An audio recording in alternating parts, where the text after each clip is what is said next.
It's the final countdown. Ba-da-bam, bam. Ba-da-ba-ba-bam. What's poppin', y'all? Welcome back to another YouTube video, and today we're taking a look at another film review. Today we're taking a look at the original. That's a lie. We are taking a look at the newest rendition of Final Destination. The new one.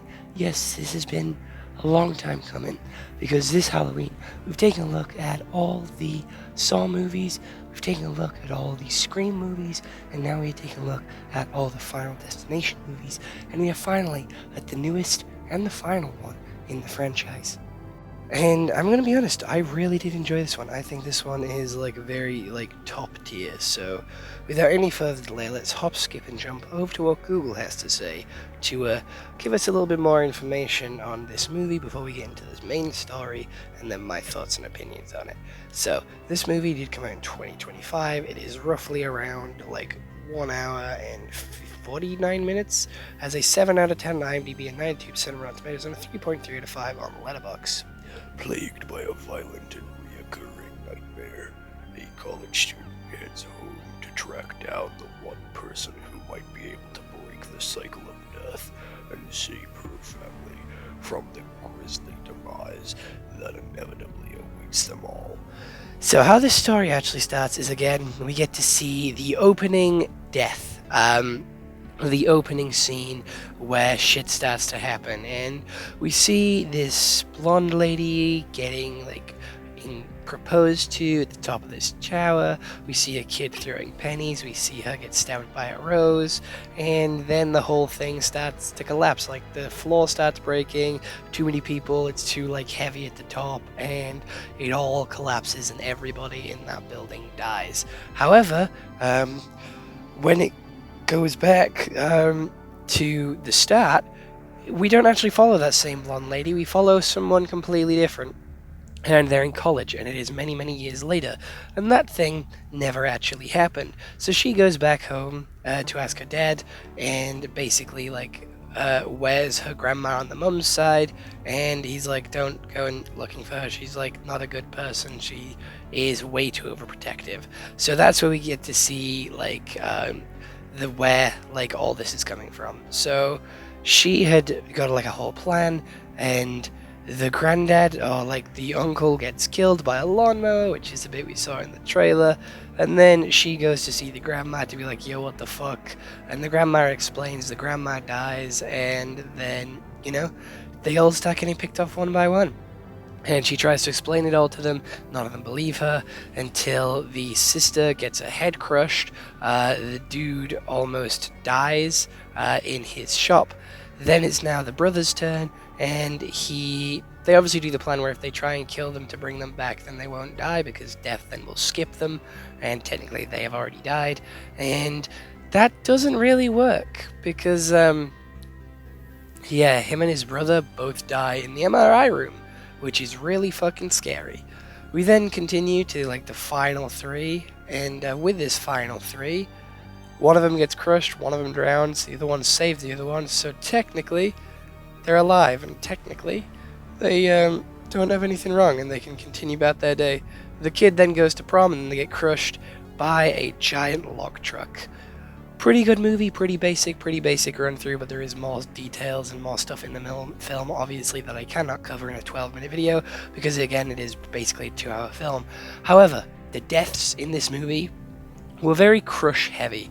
I found out that a lot. Someone gets crushed in a garbage disposal, someone gets crushed into an MRI, someone gets crushed by a lamppost, then the two people at the end get crushed by logs. It is very crush heavy, and the deaths and the murders at the start of the movie are fucking insane, and I predicted a little bit of this movie. When we were first watching this movie, I predicted that the rose prick is going to be important and will be where she comes back to when she remembers her vision, and unfortunately it didn't work out the way I expected it to. But later on in the movie, right at the end, she got that same rose prick, and that's what kicked it all off, and she shit herself.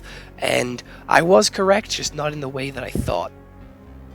Another thing I was correct about is when all of this guy's piercings were being dragged towards the MRI machine, I was like, he's got one on his dick, and next thing you know, boom, he's got one on his dick. And I thought that was pretty fucking funny, not gonna lie. This movie did know when to take itself seriously and when to have a joke and a little bit of a laugh. Like, we had the, like, dick piercing joke, we had the, nut check joke where they beat each other in the balls. Like, there is a lot of funny moments where he tries to bang a garbage truck, and most of it does come from Eric. And Eric is one of my favorite characters, not gonna lie. I thought he was pretty cool. He is like top tier. He is the best one from this movie, and he wasn't even part of the family, so he wasn't even supposed to die, but he fucked with death. So when you fuck with death, shit happens, and it's not really good. So unfortunately, yeah, he got murked by being crushed, which is, honestly, I would personally say one of the worst ways to go in this movie. The two worst ways to go in this movie are definitely being crushed in the garbage disposal, and then also getting impaled by a wheelchair and having your dick ripped off by a dick piercing. That is honestly fucking terrifying and terrible.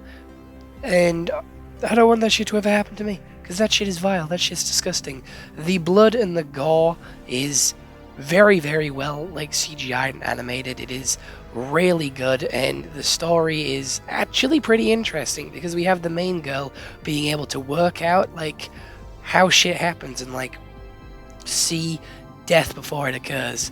But the others don't actually listen to her, so she gets it right, but none of them really pay attention to her, which is unfortunate and really upsetting, because it just doesn't work out. One of my main concerns is with the lady's house, that, like, old lady's house, the grandma's house.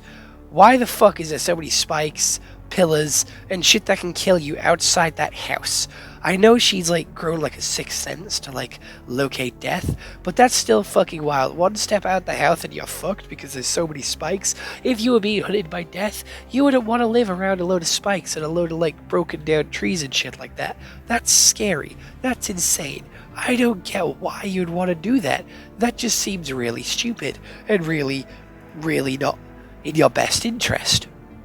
But sure, we move on.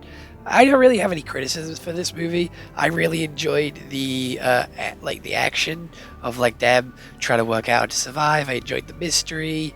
I enjoyed the, like, plot twists of, like, him not actually being part of the family, and the Penny coming back, and the Penny being the main cause of it, and all the other Final Destination movies were caused by the grandma, who actually saw this and saved everybody. And again, it just tied everything off in a nice little bow. It brought the conclusion very well, because everybody that has, you know, been in that tower has died. All their, like, descendants have died. So, you know what, the movie franchise is concluded. I think that's pretty cool. Everything is, like, sorted out and wrapped in a nice little bow. Again, I thought the last one ended things off in a nice little bow where, like, it came back around in, like, a loop, but I think this one had a much better, like, satisfying ending, rather than looping it back around. Obviously, this one had everything, like, make sense for a reason, because, again, she saved thousands of lives, so of course it's going to take its time to get to everybody, and when it does eventually get to them, you know, they save others, so death gets, like, you know, stopped, gets paranoid, has to go back a little bit and do a little quick raid check on everybody that was supposed to die in this situation. And again, fuck with death makes it worse. So that means all these people that were just friends with these people who was, like, not supposed to exist are getting punished for it as well.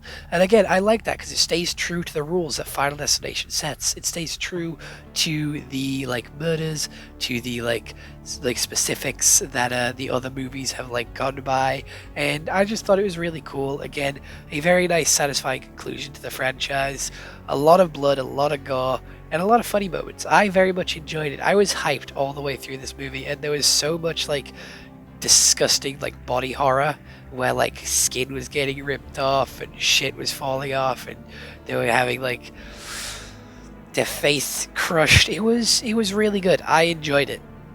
I had a very good time watching this movie, and I am quite sad that it's come to an end. Like, I've spent the better part of, like, the past 6-7 days talking about, like, the other Final Destination movies, so the fact that we've managed to get to the last one and like this little franchise, this little series on the channel that I'm doing is over is quite upsetting because I was having a good old time doing it. And there's gonna probably be a couple of Lego customs of the like franchise as well, coming out over the next couple of days because I do like some of the characters and some of them are iconic. But like, I don't know, it's upsetting.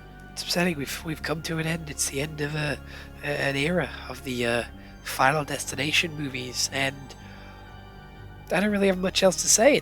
It was a good grand finale. It was a good send off, and I think they did really well coming back to it all these years later to like finish off the story. And again, they didn't change anything about it. They stayed true to the franchise and just continued it on and gave it a satisfying conclusion. And that's all you can really ask for with a sequel after they take so long to bring it out, and for like a final chapter. I think that's all you can ask for with just staying true to who they are and not trying to change too much for the last one to make it bigger and better.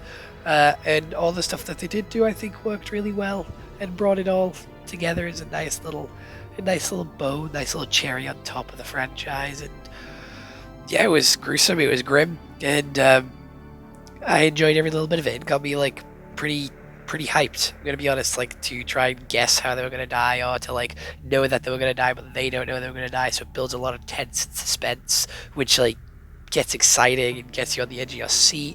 It's just a really good time and a really good watch. And if you haven't seen any of the Final Destination movies, I am going to ask you why you're watching this video, and to go and check them out for yourselves because they are really good. But other than that, I hope you all enjoyed this YouTube video. I'll see you all in the next one. I hope you all have an excellent day, and goodbye. Stay home and stay safe.